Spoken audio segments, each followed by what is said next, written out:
আজ চতুর্দিকে একটাই কথা উঠছে, ভাঙর জুড়ে একটাই কথা, হসপিটাল কই, হসপিটাল কই। কেন রে বাবা, 5 বছরে কথা একবারও তুললিনি, আজকে তুলছিস কেন? তাহলে উদ্দেশ্য হসপিটাল নয়, উদ্দেশ্য ভোটের সময় আব্বাসের কথাটা তুলে নওশাদের ক্ষতি করব। শুনছেন তো নাকি? এই যে আমার মাথায় টুপি আছে, আমার টুপি দেখে হিন্দুদের কি উপকার হবে, খ্রিস্টানদের কি উপকার হবে বলুন? আমার দাড়িতে আপনার যারা দাড়ি রাখেন এদের কি উপকার হচ্ছে ভাই? এগুলো আমার ব্যক্তি জীবনের, কিন্তু এই সমাজকে যদি নেশা মুক্ত করা যায়, এই সমাজকে যদি খুন মুক্ত করা যায়, এই সমাজকে যদি ধর্ষণ মুক্ত করা যায়, এই সমাজকে যদি জুলুম মুক্ত করা যায়, এই সমাজকে যদি ঘুষ মুক্ত করা যায়, এই সমাজকে যদি অত্যাচার মুক্ত করা যায়, ও অত্যাচারী, ও খুনি, ও সমাজ বিরোধী আমি হোসাইন নিজের গর্দান কেটে দেওয়া পছন্দ করি, কিন্তু এজিদের হাতে হাত দিতে রাজি নয়। আজকেও এজিদ আছে না নাই? জোরে বলুন। এজিদ কাকে বলা হয়? সারাবিকে, অত্যাচারীকে, জালিমকে, বদমাইশকে, খুনি রাজনীতির নেতাকে, অত্যাচারী শাসককে, জুলুমবাজ শাসককে। শুনছেন তো? যে মানুষকে লোটে এরকম শাসককে কি বলা হয়? এজিদ। তাহলে এরকম যদি আজকে কেউ জালিম, অত্যাচারী, খুনি, বদমাইশ থাকে, আমরা তার পক্ষে থাকবো না বিরুদ্ধে থাকবো? পক্ষে থাকলে এজিদির দলে, আর বিরুদ্ধে থাকলে হোসাইনের দলে। জোরে বলুন সুবহানাল্লাহ। ভাইরা আমার, মনে রাখবেন আমার রাসূলুল্লাহ অনেক কষ্ট করেছে এই দিনের জন্য। আপনি যদি দিনের উপকার করতে নাও পারেন, দিনের যেন ক্ষতি করে ফেলবেন না, এটা মাথায় রাখা দরকার আছে না নাই? আল্লাহ পাক আমার নবী পাকের উপরে পবিত্র কোরআন পাককে নাযিল করে দিলেন। এই কোরআনের মেসেজকে নিয়ে আমার রাসূলুল্লাহ মক্কার অলিতে গলিতে ছড়াতে লাগলেন, মানুষের কাছে দিতে লাগলেন। মানুষের আমার নবী পাকের কথা কেউ মানতে চাইছে না। আমার নবী পাকের উপরে উপরন্ত জুলুম অত্যাচার করতে লেগেছে। আল্লাহ নবী তাই মক্কা থেকে এমন করে পাশে তায়েফের জমিনে যেতে লাগলেন।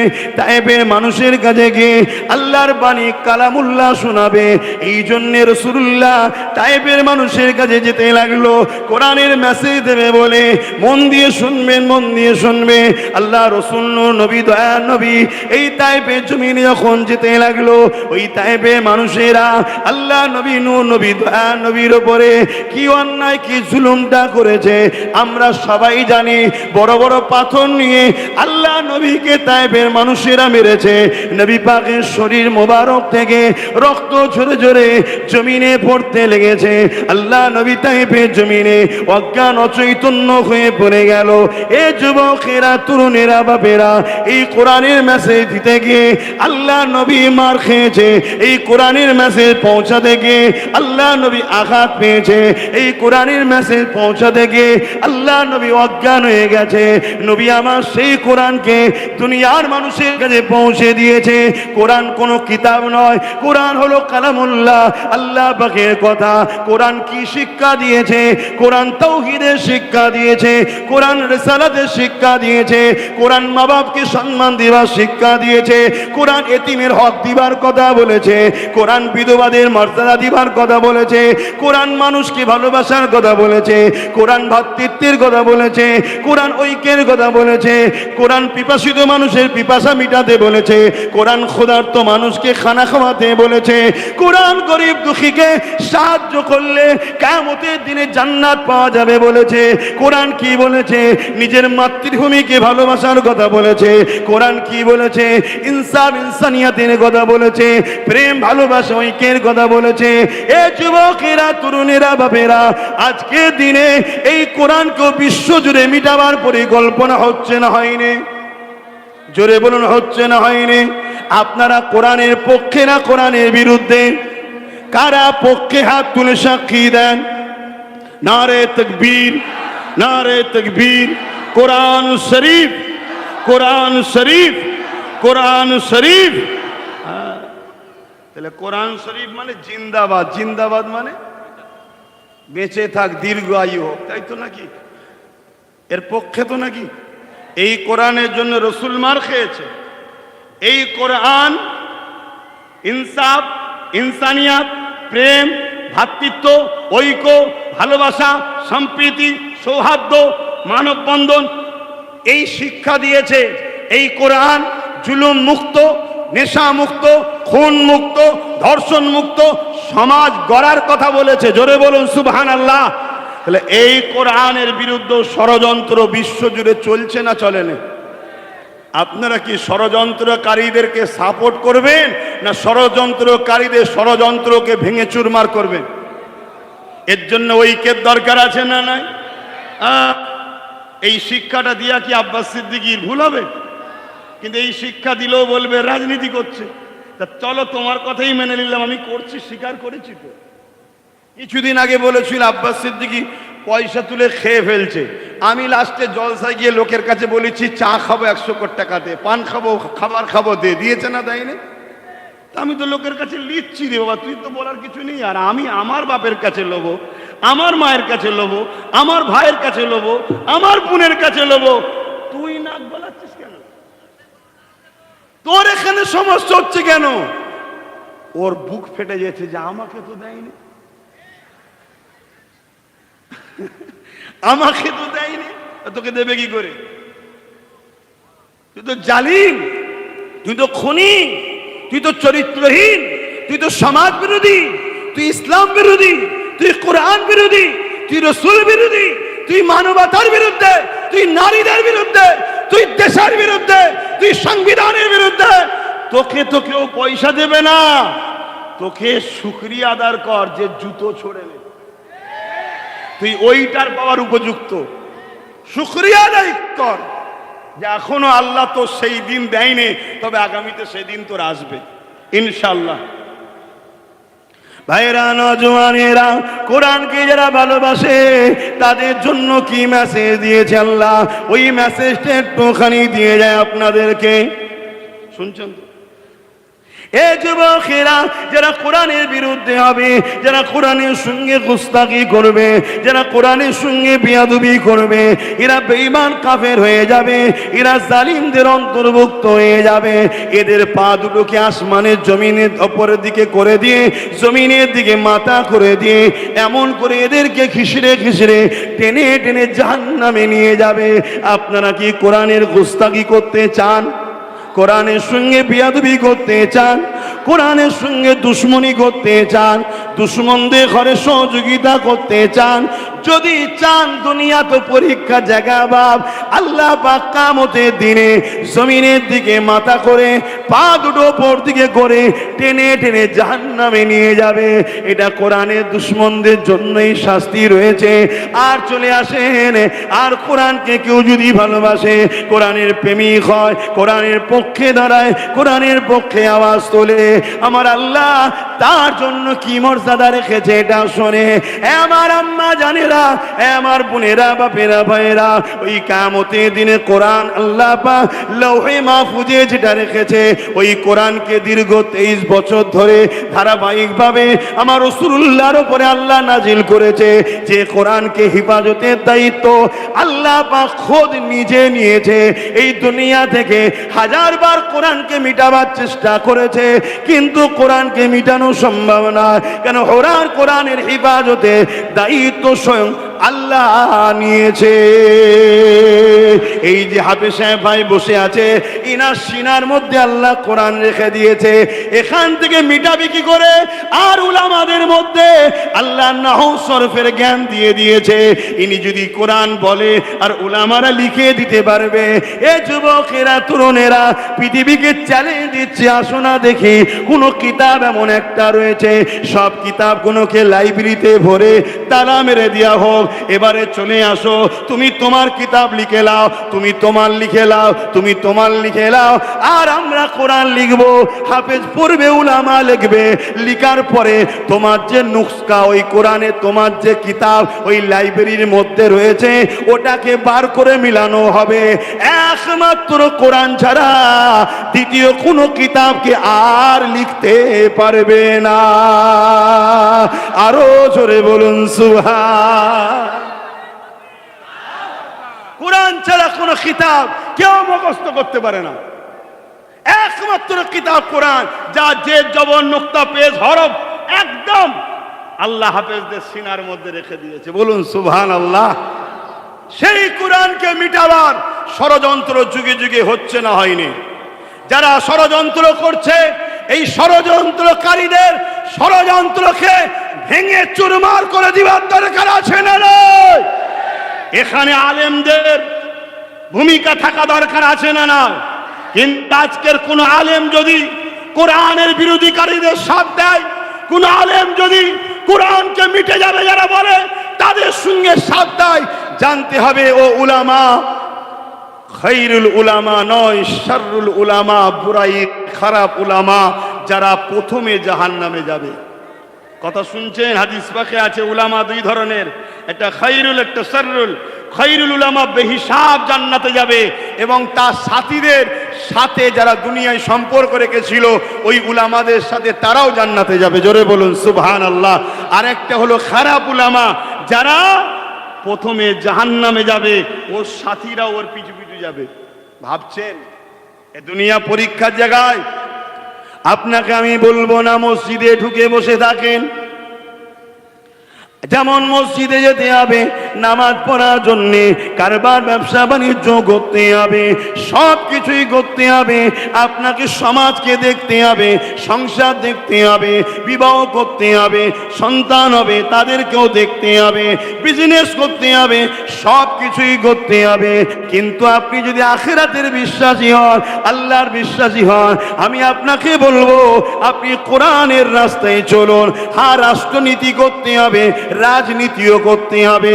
আপনি না করলে অন্যজন দখল করে নেবে, আপনার বাচ্চা কোনো গোলাম হয়ে যাবে, অন্য ছেলে আইএস অফিসার হবে, আপনার ছেলে মিথ্যা কেসে জেলে যাবে, অন্য ছেলে জজ হবে, আপনার ছেলে জুলুম না করেও কেস খেয়ে যাবে, অন্যের ছেলে ডাক্তার হবে, আপনার ছেলে চিকিৎসা হবে, মারা যাবে, অন্যের ছেলে উকিল হবে, আপনার ছেলের পক্ষে কেউ দাঁড়াবে না। তাই যেমন আপনাকে এই দুনিয়ায় ডাক্তারও দরকার, উকিল দরকার, ডিএম বিডিও সব দরকার, এর জন্য আপনাকে নামাজও দরকার, রোজা দরকার, হজও দরকার, ব্যবসা বাণিজ্য দরকার, তেমন আপনাকে দুনিয়ার বুকে রাষ্ট্রনীতি রাজনীতিরও দরকার আছে। না হয় অন্যজন ফিসারি নিয়ে নেবে, আপনি সুযোগ পাবেন না। এ যুবকেরা, তরুণেরা, বাপেরা, কিন্তু রাজনীতি করা হারাম, রাজনীতি করা হালাল। ওই রাজনীতি করা হারাম যে রাজনীতি করে মানুষকে লুটা হবে, যে রাজনীতি করে মানুষকে ক্ষতি করা হবে, যে রাজনীতি করে দেশের ক্ষতি করা হবে, যে রাজনীতি আপনাকে আপনার ইসলামের বিরুদ্ধে নিয়ে যাবে, ওই রাজনীতি করা আপনার জন্য হালাল নয়, হারাম। এই শিক্ষা দেবো না, কিন্তু বলবে হুজুর রাজনীতি করছে, তাহলে কি হবে? তাহলে কি বন্ধ করে দেবো? না, বলতে তো হবে।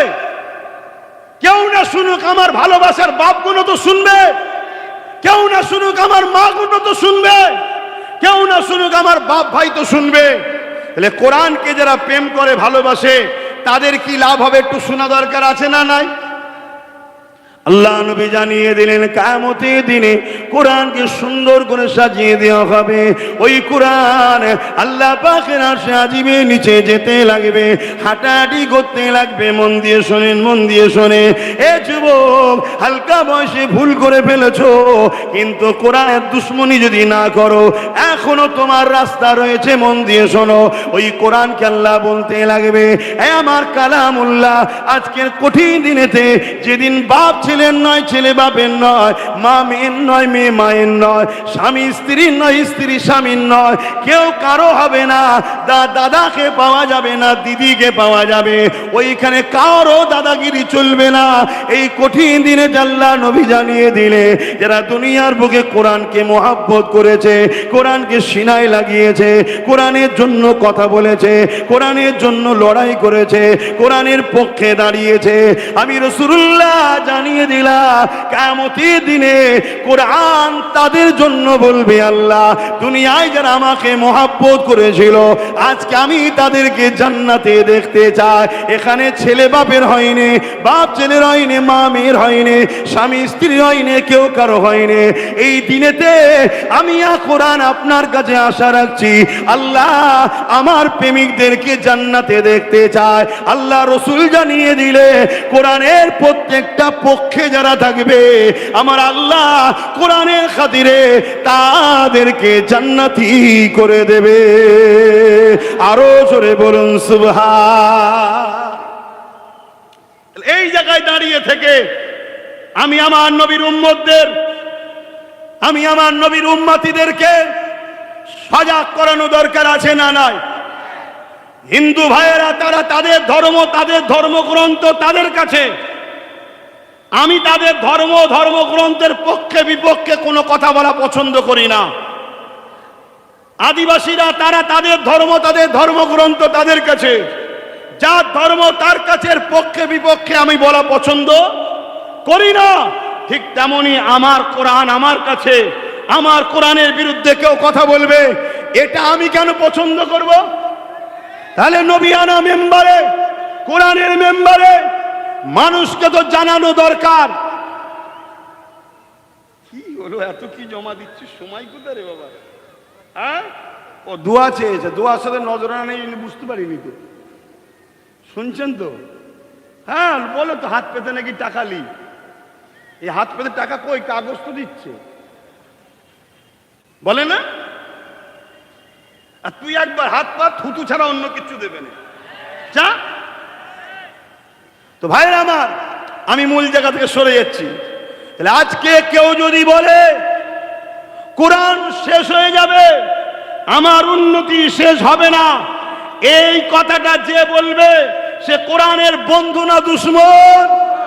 সে কোরআনের পক্ষে না বিরুদ্ধে? তুমি কোরআন মানো কি না মানো আমার জানার দরকার নেই, তোমার কি পছন্দটা তোমার কাছে। কিন্তু আমার কোরআনের বিরুদ্ধে তোমাকে বলার অধিকার কে দিল, এর জবাব আমাদেরকে দেওয়া দরকার আছে না নাই? এটা যদি আমি আমার জাতিকে শিক্ষা দিই যে কোরআন শেষ হয়ে যাবে বলবে, তার সাথ তোমরা দিও না, তাকে তোমরা ভোট দিও না, তাকে তোমরা সহযোগিতা করো না। কেন? তোমার ভোটে সে ক্ষমতায় বসে, তোমার ভোটে সে জেতে, তোমার ভোটে তার পাওয়ার হয়ে তার ডায়ে বায়ে পুলিশ নিয়ে খুঁজছে, তাই সে কোরআনের মতো কিতাবের বিরোধী করার সাহস দেখাচ্ছে। আজকে বাংলার অলিতে গলিতে ঘুরে বলেছিলাম এই কথা, রাজ্যের প্রাক্তন মুখ্যমন্ত্রী মমতা ব্যানার্জি বলেছে, জানেন তো নাকি? আমার মায়েরা জানে তো নাকি? মমতা ব্যানার্জি বলেছে কোরআন শেষ হয়ে যাবে, আমার উন্নতি শেষ হবে না। এই কথাটা সত্য বলেছে না মিথ্যা বলেছে? ও দুদিন পরে মরে কোন জাহান্নামে যাবে কোনো ঠিক নেই, ও বলছে কোরআন মিটে যাবে। এই শুনছেন? আপনারা মেনে নেবেন। এবারে যদি আপনারা ওকে সাপোর্ট করেন তার মানে আপনি ওর কথাটাকেও মেনে নিলেন। তাহলে এর বিরুদ্ধে ঐক্যবদ্ধ হওয়া, এর বিরুদ্ধে ভোট দেওয়া, এটা জাতিকে জানিয়ে দেওয়া, এইটাকে কেউ যদি বলে ধর্মের মাহফিলের রাজনীতি করছে, এই রাজনীতি ধর্মীয় মাহফিলে একবার নয় 1,00,000 বার করতে আমি রাজি আছি। আপনাদের অসুবিধা আছে? বলবেন বাপের অসুবিধা আছে? আপনাদের কি দিল একটু কাঁদে না? আজকে এত বড় সাহস পেল কি করে? একটাই কারণে এত বড় সাহস পাচ্ছে। আমি বাংলার অলিতে গলিতে বলেছি, মমতা ব্যানার্জি যদি মনে করে এই কথা বলা আমার ভুল হয়েছে তাহলে সে ক্ষমা চেয়ে নিক। ক্ষমা চেয়ে নিলে দ্বিতীয়বার তার বিরুদ্ধে আর বলার প্রয়োজন থাকবে না। কিন্তু সে ক্ষমা চেয়েছে, আওয়াজ দিয়ে বলুন চেয়েছে। আমরা কি তাকে ক্ষমা করব? যদি ক্ষমা করি কিয়ামতের দিন কোরআনের শাফাআতও পাবেন না। মনে রাখবেন, সে যদি ক্ষমা চাইতো আলাদা কথা, চলো বাবা মিস্টেক হয়ে গেছে, ভুল বলে ফেলেছে, ক্ষমা চেয়েছে। কিন্তু এত বড় অহংকার, শয়তানের কত বড় অহংকার দেখুন। কেন ক্ষমা চাইনে? সে তো জানে আমার সাথে কিছু মোল্লা মুফতি বক্তা তো কিনা আছে, আমার গোলাম আছে, এদের কাছে ক্ষমা চাওয়ার প্রয়োজন নেই। তাই আজ যদি আমি আপনাদেরকে জিজ্ঞেস করি আপনারা কোরআনের পক্ষে না বিপক্ষে, আপনারা আওয়াজ দেবেন পক্ষে, তাই তো নাকি? তা পক্ষে হয়ে কোরআনের বিপক্ষে যে বলবে তাকে সাপোর্ট করা কি পক্ষপাতিত্বর কাজ হবে? হ্যাঁ, আপনি অন্য ধর্মের মানুষ, আপনি আমার কোরআন মানেন না, এতে আমার কোনো দুঃখ নাই। আরো লোক ভাইরা আছে, তাদের সাথে আমাদের ভাইচারা, বন্ধুত্ব, ভাই ভাই মিল মোহাব্বত আছে না নাই? হিন্দুরা আমাদের ভাই না ভাই নয়? অবশ্যই তারা যে আমাদের ভাই বোন। এসসি এসটিরাও আমাদের ভাই বোন। কেন? সবাই বাপ আদম মা হাওয়ার সন্তান। কিন্তু দুঃখের বিষয়, কেউ কি আমার ইসলামের বিরুদ্ধে বলে? কিন্তু কেউ যদি ইসলামের বিরুদ্ধে বলে তার থেকে দূরে থাকা দরকার আছে না নয়? তাই সামনে যদি আমি কমকে শিখাই যে খবরদার খবরদার, সামনে ভোট আসছে, যেমন কেন্দ্রে বিজেপি সরকার আমাদের প্রকাশ্য দুশ্মন, আর রাজ্য সরকারও ভেতরে ভেতরে আমাদের দুশ্মন। তাই কোরআন শেষ হয়ে যাবে, আমার উন্নতি শেষ হবে না। এটা বলে গোলামগুলোকে চেক করলো যে কারা কারা আমার গোলাম আছে, একটু দেখি। শুনছেন? দেখলো কই আন্দোলন তো তেমন হলো না, বুঝে নিল যে আমার গোলাম আছে, অমনি আরএসএস কে খবর পাঠাচ্ছে, দেখেছো আমাকে সরিয়ে কি লাভ? আমি এদের ভোটে জিতি আর এদের কোরআনকে আঘাত করি, এরা তারপরও আমার ছেড়ে যেতে পারবে না। কেন? এদেরকে আমি বিজেপির ভয় দেখাবো। ওই যে রসুল বলল, আল্লাহকে ভয় না করে জালিম শাসককে ভয় করবে, আমরা বিজেপিকে ভয় করি, আল্লাহকে নয়। ভয় দেখাচ্ছেন না দেখাইনি? আমার কথা বুঝতে পারছেন তো? তাহলে এমন একটা জায়গায় আমরা মুসলমান পড়ে গেছি, ডাঙায় হলো বাঘ আর পুকুরে হলো কুমির। এখন যদি আমাদেরকে বোঝানো হচ্ছে টিএমসি থেকে যদি সরে যাও তাহলে বিজেপি চলে আসবে, এদিকে টিএমসি আবার কোরআনের দুশ্মন, ও কোরআনের দুশ্মন, কিন্তু ও প্রকাশ্য দুশ্মন বলে ওর সাথে আমরা কেউ যাই না, কিন্তু এ ঘুমটা দিয়ে ভালোবেসে এসেছিল তাই এর সাথে ছিলাম। কথা বুঝে আসছে? তো এই কথাগুলো বুঝিয়ে দেওয়াটা কি সমস্যা? যদি বলেন সব ঠিক আছে, এখন কেন বোঝাতে যাচ্ছেন? আরে এখনই তো পরীক্ষার সময়, আর কদিন পরে তো সুইচ টিপবে। তা কোরআনের দুশ্মনের সুইচ টিপে আমার ভাইয়েরা, আমার মায়েরা, আমার বোনেরা কোরআনের দুশ্মন হয়ে জাহান্নামে যাক, এটা কি আমি চাইবো? তাহলে আমার বোঝানো দরকার আছে না নাই? কি গো, মন খারাপ হয়ে যাচ্ছে নাকি? তাহলে হ্যাঁ কি না বলবে তো? তো যাই হোক, সময় তো বড় কম, তাই এতটুকুই বললাম। তার আগে আর একটা কথা জিজ্ঞেস করছি,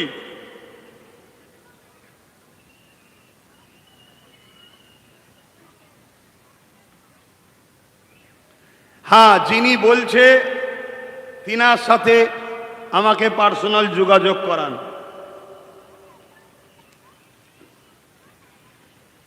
আচ্ছা, কি দিয়ে পড়েন, ধরেন ধরেন ধরেন শোনেন। আর একটা কথা বলে যাচ্ছি, এই কাগজটা কে দিল? প্রথম কাগজটা ফোন নাম্বার দেওনি কেন? আচ্ছা, আমার সাথে যোগাযোগ করাও। হ্যাঁ, অসুস্থ দোয়া আছে। চার শোনেন, আমি যে কথা বলছি, আল্লাহ রসুলের হাদিস, ঈমান আছে না নাই বুঝবেন কি করে? খুব ভালো করে শোনেন। হযরত ওমর ফারুক রাদিয়াল্লাহু তাআলা আনহু একদিন তৌরাতের একটা কিতাবের অংশ পড়ছে। তৌরাত আসমানি কিতাব, তো আল্লাহর বাণী, তো হযরত ওমর ফারুক পড়ছিল। আল্লাহর নবী দেখার পরে বলছে, ওমর পড়ছো কি? হুজুর তৌরাতের একটা অংশ পড়ছি। আল্লাহর নবী চেহারা লাল হয়ে গেল, হুজুর রেগে গেলেন। রেগে গিয়ে বলছে, তুমি তৌরাতের অংশ পড়ছো? শোনো, মুসা যদি এখন থাকতো, আমি মুহাম্মদ রসুলের উপরে ঈমান নিয়ে আসতো। জোরে বলুন সুবহানাল্লাহ। তাহলে তৌরাতের অংশ পড়ছে, আর এখানে কোরআন মিটে যাবে বলছে। তুমি যদি তার সাথ দাও, আল্লাহ রসুল কি খুশি হবে? দে আরেকটা কথা বলি, কেউ যদি বলে, একটা কথা মন দিয়ে শোনেন, আল্লাহ রসুল বলছেন সাহাবা হুজুরতে করে ঈমান আছে না নাই বুঝবে কি করে? আচ্ছা, আপনাদের জিজ্ঞেস করছি, আপনাদের ঈমান আছে না নাই বুঝবেন কি করে? নিজে কথাটা বোঝা দরকার। আল্লাহর নবী উত্তর দিচ্ছেন, কেউ যদি ভুল করে, কেউ যদি ভুল করে আর তাকে যদি কেউ ধরিয়ে দেয় যে ভাই তুমি এটা ভুল করছো, আর সে যদি সেই ভুলটাকে ধরাবার পর অনুতপ্ত হয়, অনুশোচন হয় যে হ্যাঁ ভাই ভুল করছি, আল্লাহ নবী বলছে তার মধ্যে গুনাহ আছে কিন্তু তার মধ্যে এখনো ঈমান আছে। সে গুনাহগার কিন্তু বেঈমান হয়ে যায়নি, ঈমান আছে। আর কাউকে ভুল ধরাবার পর সে যদি মিজাজ লাই, আরে রাখ তো সব কথা, আল্লাহ রসুল বলছে তার মধ্যে ঈমান নাই। এক নম্বর। মুসলিম শরীফের একটা হাদিস শোনেন, আল্লাহ নবী বলছে তিনটে বৈশিষ্ট্য, তিনটে লক্ষণ যার মধ্যে আছে তার মধ্যে ঈমান আছে।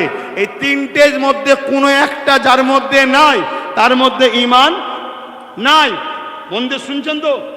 হ্যাঁ, একটা লোক যদি সারা জীবন গুনাহ করেও মরে, ঈমান যদি থাকে সে জান্নাতে একদিন না একদিন যাবে। জোরে বলুন সুবহানাল্লাহ।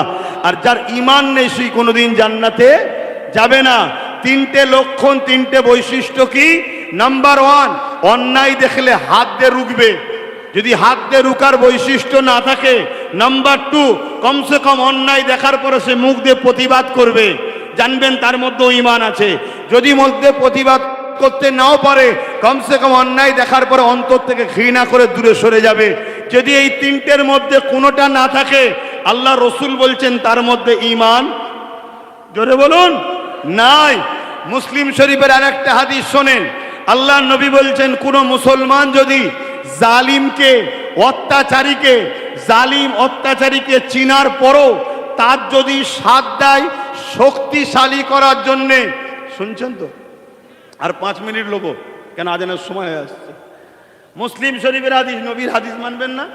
মেশকা শরীফের হাদিস, আল্লাহ নবী বলছেন কোন মুসলমান যদি অন্যায়কারী জালিমকে জানার পরও শক্তিশালী করার জন্য তার সাথ দেয়, ওই মুসলমান ইসলামে থাকবে না।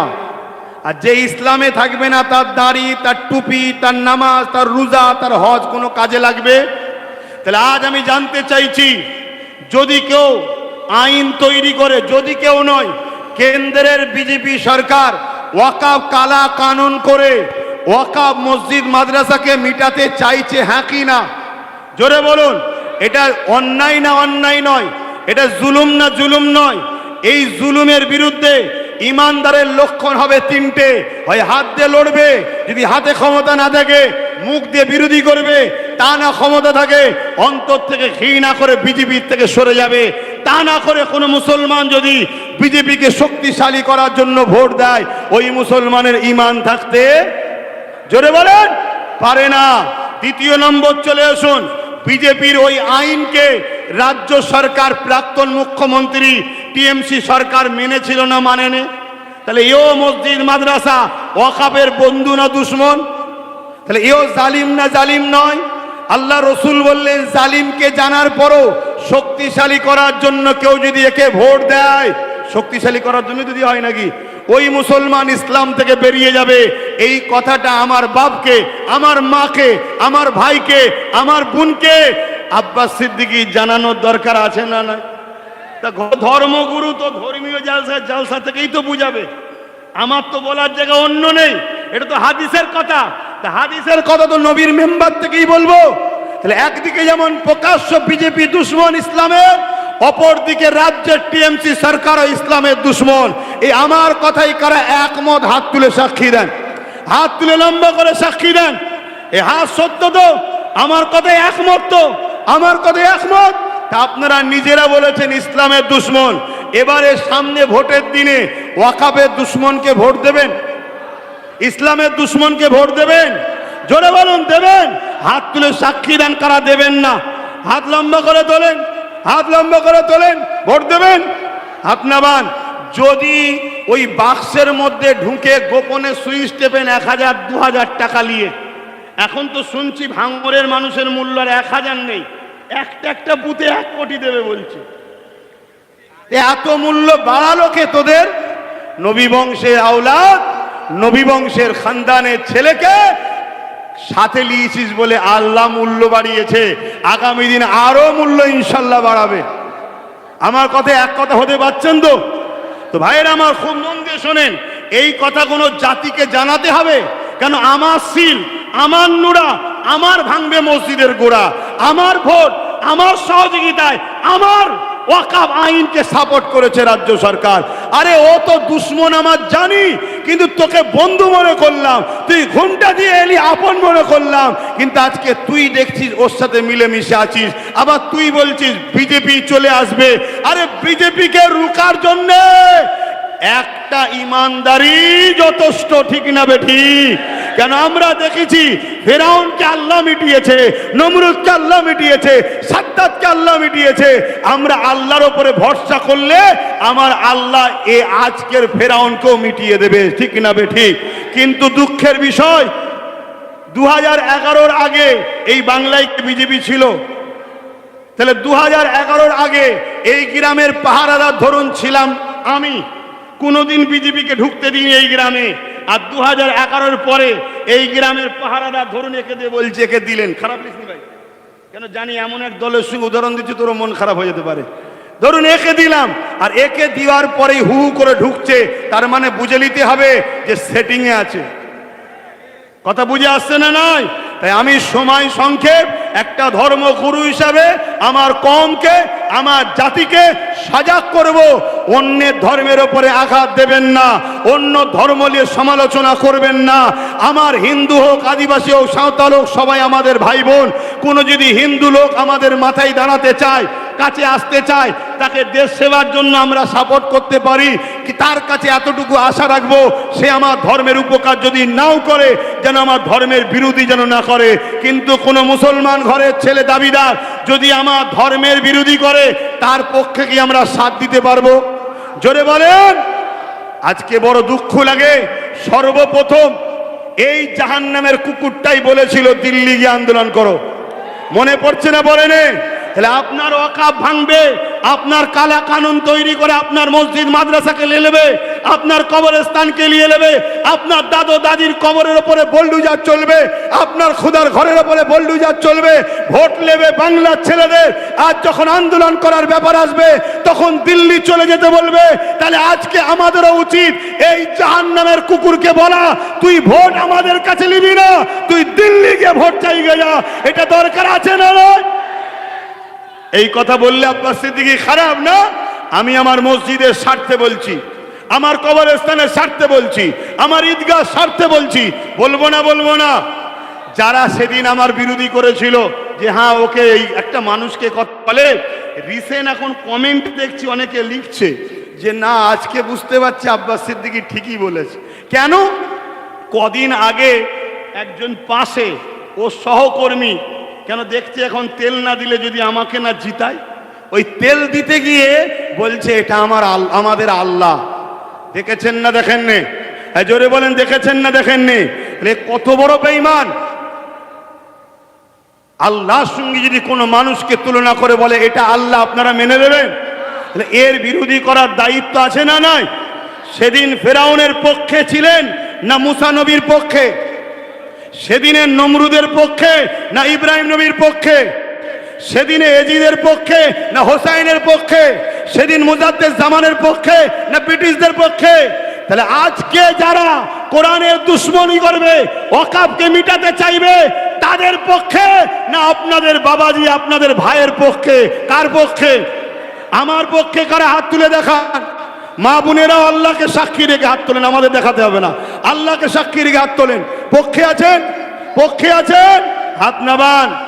তাহলে মনে রাখবেন, আল্লাহ যদি আপনাদেরকে বাঁচায়, কেউ ক্ষতি করতে পারবে? কিন্তু আল্লাহ দুশ্মনের সঙ্গে, দিনের দুশ্মনের সঙ্গে সাথ দিয়ে আপনার মনে হয় কল্যাণ হবে?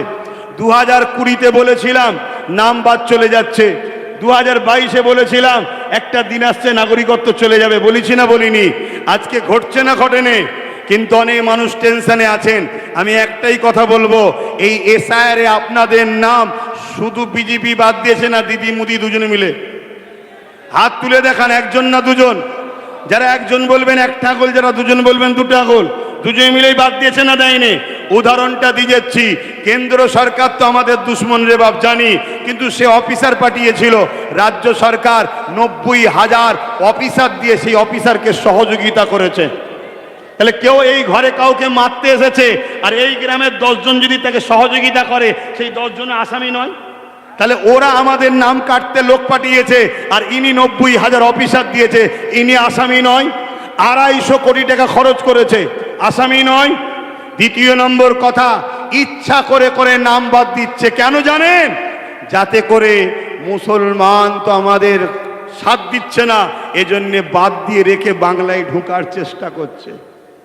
তাহলে আজকে বলুন, একটা ছেলে ছিল পুরো বাংলা হিলিয়ে দিয়েছে, ওর সাথে যদি 2021-এ আপনাদের ভাঙরের মানুষের মতো আরো মানুষরা যদি 15-20টা দিত, তাহলে কি আজকে স্যার এইভাবে করতে পারত? জোরে বলুন। আগামী দিন আপনাদের যাদের 2002-এ লিঙ্ক আছে বা নামের ভুলের জন্য কোনো কারণে বাদ দিয়েছে, আপনাদের ঘরে এতটুকু বলবো, ভয় খেয়ে নিজের জীবনের ক্ষতি করবেন না। আল্লাহর কাছে দোয়া করি, আপনারাও দোয়া করুন, ইনশাআল্লাহ আপনাদের পাশে ছিলাম, আছি, থাকবো। তাতে সুপ্রিম কোর্ট পর্যন্ত লড়তে হয় আপনাদের হয়ে লড়বো। কিন্তু আপনাদেরকে একটা কথা বলবো, সেটা হলো এটাই, ওসিলা হিসাবে কারো সঙ্গে লড়াই করতে গেলে লাঠির প্রয়োজন আছে না নাই? ওসিলা হিসাবে নওশাদের সাথে আরো অনেককে যেন আল্লাহ মিলাই, এ দোয়া করবেন, বলুন আল্লাহুম্মা আমিন। তোমার এই কথাগুলো থেকে কষ্ট পেলেন, শেষ কথা বলে যাচ্ছি, দিনের পক্ষে কেউ যদি ওয়াকাফের পক্ষে হয়, আমি তার পক্ষে থাকবো না যে ওয়াকাফের দুশ্মন তার পক্ষে। যে ওয়াকাফকে বাঁচাবার জন্য সুপ্রিম কোর্টে কেস করবে তার পক্ষে থাকবো, না ওয়াকাফ বোলডুজার দিয়ে মাদ্রাসা ভাঙবে তার পক্ষে থাকবো? একটু আওয়াজ দিয়ে বলুন। তাহলে আপনারা যদি বোঝেন, তাহলে আমি বুঝি না। তাই আমি নওশাদের পক্ষে আছি। কেন? ও সুপ্রিম কোর্টে গিয়ে ওয়াকাফকে বাঁচাবার জন্য কেস লড়ছে, এসআইআর যাতে মানুষের উপর জুলুম না হয় তার জন্য কেস লড়ছে, ওয়াকাফকে বাঁচাতে গিয়ে আন্দোলন করতে গিয়ে জেল খেটেছে। আর অপর দিকে কেন্দ্র ও রাজ্য সরকার মিলে ওয়াকাফকে মিটাচ্ছে, চুরি করে রেখেছে। এই জায়গায় আমি নওশাদের সাথ দেওয়াটা কি ভুল করছি? তাহলে আপনারাও আমার সাথে নওশাদের সাথ কারা দেবেন, একটু হাত তুলে সাক্ষী দেন। এ কথা সত্য তো? আমার মা বোনেরা কি বলছে, আপনারা ঘরের খবর বলেন, তারা সাথ দেবে তো? কি গো, আপনাদের বাড়ির খবর তো আপনারা জানেন, দেবে তো নাকি? হাত নামান। এতটুকু মা বোনেদের বলবেন, মা কি করেন, চাল দিয়ে আস্তে আস্তে আস্তে আস্তে আগিয়ে নিয়েছে, খোল্লার ডোবের মধ্যে চাল দিয়ে দেন, উজেই ঢুকে পড়ে, তখন এভাবে আস্তে আস্তে খাইয়ে খাইয়ে ইসলাম থেকে বার করে জাহান্নামের দিকে ঢুকাচ্ছে। আপনার খেয়াল আছে? আপনার বাচ্চার শিক্ষা কই? আপনার বাচ্চার চাকরি কই? হ্যাঁ, আজকে সব বাইরে বাইরে কাজ করতে যাচ্ছে, লাশ হয়ে ফিরে আসছে। তাই মা বোনেদেরকে বলবো, একদিনে কেউ বড় হয়নি। প্রথমে 1 পা আগায়, তারপরে 2 পা আগায়, আস্তে আস্তে চলে, একদিন ছোটে, তারপরে শক্তিশালী হয়। ঠিক তো নাকি? প্রথমে একটা, এবারে ইনশাল্লাহ 2টো সংখ্যা, এরপরে এবারে 3টে সংখ্যা, 3টে সংখ্যা হয়ে গেলেই তো হয়ে গেল। কথা বুঝছেন তো নাকি? তাহলে আমি তো আশা রেখেছি আল্লাহর কাছে, 31-এ দখল করছি ইনশাল্লাহ। তা আপনারা কি আমার সাথে নেই? আছেন তো নাকি? কিন্তু এবারে দোয়া করব। আর কারো কিছু জানার আছে? জানার আছে? একটা প্রশ্ন রয়ে গেছে না, হসপিটালটা গেল কোথায়? তাই তো নাকি? হসপিটালটা গেল কোথায়? এটা একটু চক্করে বলে দিই ভাই। আজকে বলুন তো, আমার ভাই নওশাদ জিতার পরে আপনাদের এলাকায় ঢুকতে পারেনি, হয়েছে না হয়নি? ঘর পায়নি, ভাড়া হয়েছে না হয়নি? তারপরে কত ছেলেদেরকে ঘর ভেঙেছে জিসিবি দিয়ে, রোজার মাসে ইফতারকে পর্যন্ত ফেলে দিয়ে কলকে তুলে নিয়ে চলে গেছে, ঘর কেটে দিয়েছে, কয়েক হাজার ঘর কেটেছে। আপনারাও কি চাইছেন ভাঙরে এরকম হোক? জোরে বলুন। কেউ পাপ করবে আর পাপকে সাপোর্ট করলে সে কি ভোগ করবে না? তার উপরে খোদার লানত হবে। তো এই রকম জুলুম 1-1.5 বছর ধরে মানুষের কেসকে জামিন করাতে করাতেই আমাদের অর্থ খরচ হয়েছে না হয়নি? আমাদের কি কোনো কোম্পানি টাকা দেয়? আমাদের কি মুদি টাকা দেয়? আরে মুদি তো দিদিকে টাকা দেয়, দিদিকে। জানেন না? জানেন না? এরা ভাই বোনে পুরো সেটিং এ কাজ করছে, একজন ভয় দেখাচ্ছে আর একজনের কোলে উঠে বসে আছে। তো ওই জায়গায় তাহলে আমরা মেহনতের পয়সা দিয়ে আপনাদের হয়ে লড়েছি, কেস চালিয়েছি, আজও কেস চলছে, আজও লড়ছি, আজও 3টে ভাই তাদের জন্য আজও দিল কাঁদছে। সেই তিনটে ভাইকে এই শয়তানটা এত মিথ্যাচার করে কেস দিয়েছে, এমন ভাবে আটকে রেখে দিয়েছে। কথা বুঝে আসছে না? নয়? তাহলে আজ আজানটা হয়ে যায়।